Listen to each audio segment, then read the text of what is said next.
Hello everyone, we are going to explore the old world charm and the revitalization strategies of Sam Shui Po in this video. Therefore, let's begin by exploring some specialized industries there. We went to a popular street market, Avenue Street. It offers electronics and accessories including mobile phone parts, audio cables, and vintage devices. Originally a hub for second-hand goods, it has evolved into a center for electronics since the 1960s. Another notable area is Tainan Street, which was a center for the production of feathers and leather items in the past. In the 1970s and 1980s, it was Southeast Asia's largest manufacturing market. Today, it remains its fabric and garment manufacturing background while transforming into a hub for fashion design and creative art industries. The community-driven revitalization is evident in both locations. After introducing specialized industries there, let's move on to the next aspect, which is exploring public housing. A famous historical building, Mayhall House, is one of the examples. It was built in 1953 as part of the Sek Kip Mei estate to shelter over 50,000 refugees from the Sek Kip Mei fire.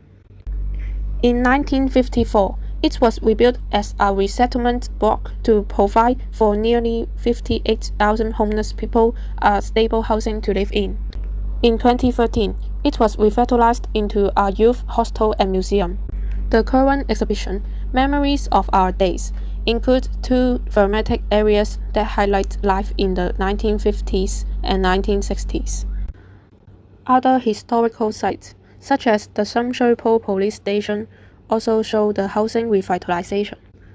Another aspect we would like to explore is the special architecture in Sam Shui Po, including Loi Shan Chun and Long Heng Tong. Loi Shan Chun is a pre-war tonglao, which was constructed in 1931 with a rich history. Its architectural style is also a blend of neoclassical and Art Deco style. In contrast, Long Heng Tong features traditional Chinese architecture, with a roof topped by a traditional edge-like construction and decorative motifs of three-dimensional gigants, cranes, and deers. This shows the old-world charm of Sam Shui Po. Finally, we would like to explore the cultural aspect in Sam Shui Po by visiting Ai Min Sen, a Dai Pai Dong with nearly 70 years of history. Dai Pai Dong was established after the Second World War. It is a distinctive form of Hong Kong street food culture and is typically found in alleys or on street corners. Dai Pai Dong remains one of Hong Kong's famous cultures until now. To gain deeper insights, we interviewed 4 individuals working in Sam Shui Po.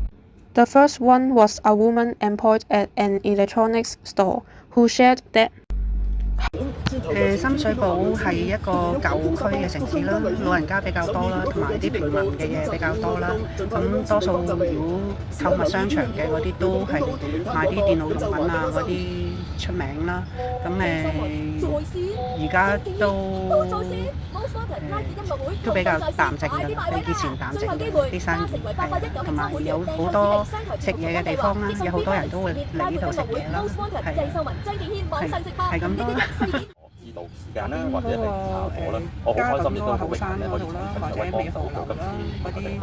今次我先將我呢個文本交俾佢，然後威到佢會將我嘅文本或者我風格或者劇情睇埋。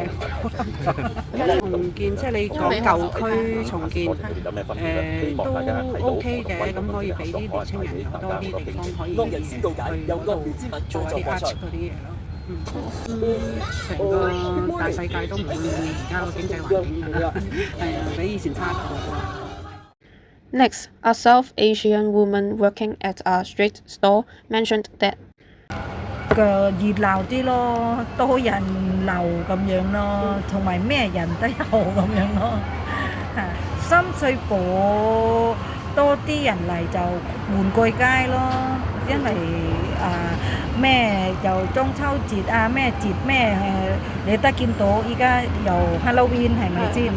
得好多人流多啲咯，呢度呢啲真係講真我就冇咁識，但係咧問嘅意見咧，你嘅意思即係話改變嗰啲交流嗰啲幾好嘅，得好嘅，做嘢得 OK 嘅，住得 OK，因為始終呢度得方便，嗰啲交通工具得方便咯。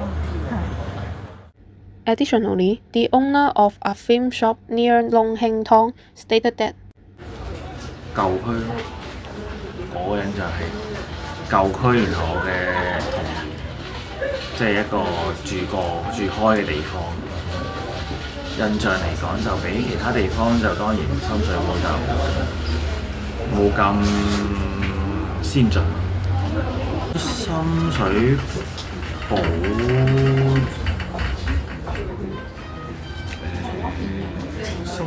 埗代表性，即係代表到深水埗，我諗係嘉頓山、嘉頓麵包鋪，然後就係西九龍中心嗰條叫咩？室內過山車，最代表到因為深水埗其實唔係好多比較代表性嘅嘢。以我理解就係、因為我住咗咁耐啦，咁就比以前就比較多啲嗰啲叫咩硬鋪啊。因為叫硬鋪，即係攞啲嘢當鋪，係當鋪嘅。其實好多都集中喺深水埗，而家都有啲叫做留到而家好出名嘅當鋪啦，好多嘢食啦，係啦，仲有玩具街，我哋所謂食街同玩具街一齊嘅，同埋一啲電腦，即係我哋叫做香港版嘅秋葉原咁啊，同西九龍中心。其實我覺得西九龍中心最能代表係深水埗。其實我覺得幾好，即係深水埗本來係一個，即係以前嚟講咧就乜都冇，得電腦嘢啦，或者有啲叫咩攤檔嗰啲條叫咩街？突然間唔記得咗。大排檔、大南街唔係鴨寮街。鴨寮街係鴨寮街，其實之前以前嘅深水埗咧，淨係得鴨寮街同電腦，即係所以啲人覺得比較男性向去嘅地方。咁而家我覺得就即係因為新嘅鋪頭進駐，即係好多新式嘅，但係又 keep 到舊式，即係舊式冇走之餘，又多咗好多新嘅鋪頭。咁所以就其實而家仲多人嚟過以前，即係以前可能淨係男性兵咁，而家就可能女仔加男仔一齊嚟，然後再加啲其實大年紀啊，因為大年紀行鴨寮街。中意賺少少或者買開電腦嘅就可以出去邊，女仔又可以去開廁所、文青鋪咁樣。我覺得呢個變化對我嚟講係中意嘅，因為佢保留到懷舊之餘、舊嘢之餘又有新嘅嘢元素，所謂嘅新舊融合。Finally, we spoke with a shop assistant who expressed that 因為我主要都係返工嘅時候，即係主要都係喺呢一區啦，咁所以我都係淨係可以講到對呢一度附近嘅印象，即係佢有少少好似新同舊交錯埋一齊，跟住同埋就係佢嘅社區，可唔可以講社區咧？即係譬如我去隔離茶餐廳食嘢，跟住會 feel 到大家好似即係個關係好友好、好友善，即係佢哋會好似好熟，然後會食早餐嘅時候會可能我同隔離台又會傾下偈，跟住同個餐廳嘅老闆又會傾下偈，即係會有一種咁樣嘅感覺，同埋就係可能鋪頭同鋪頭之間嘅關係都會比較友好，就好似你頭先去 Movie Mask，佢哋又會同你講可以過嚟呢邊揾我哋，咁我哋有陣時可能有啲書我哋買晒，跟住客人又想要，我哋又可能會介紹佢，譬如去另一間隔離街嘅叫一拳書館咁樣，即係會有呢一種關係喺度，我覺得係幾好，即係幾溫馨嘅一件事咁樣。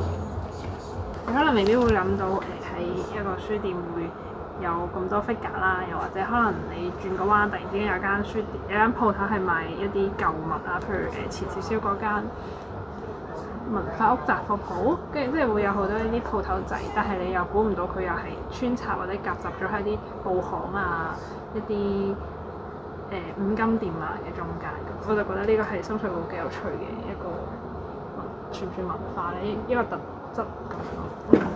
景點我都唔係好諗到深水埗有咩景點，因為我通常都係可能去下書店，我唔知書店算唔算係一個景點。算嘅，係即係可能就係一拳啦，跟住前少少有叫做俱樂部，咁隔離就係 Movie Mart 啦，係咯，我都係如果我嚟深水埗，我就會去呢啲地方，同埋可能去睇下展覽。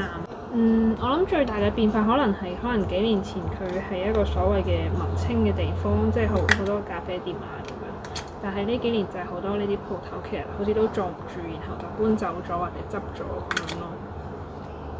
滿意啊，好開心啊